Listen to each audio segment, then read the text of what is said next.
Lungworm is actually a pretty fascinating parasite when we look at how it gets off the dung pad and onto pasture where it can be ingested by our grazing animals. So we touched on it briefly last week. The physical force of rain has a mechanical effect where it simply hits the dung pad, there's larvae there, and the force of it just spreads the larvae out onto pasture, okay? So that's one way.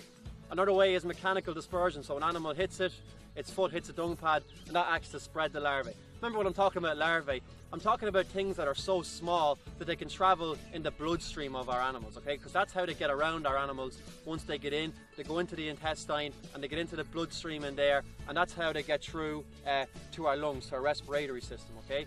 So that's two ways. The third way, really interesting again, it's through the fungus pilobolus. So did you ever see an orange tinge on dung? So that's fungus, okay? And this fungus reproduces by growing spores that explode.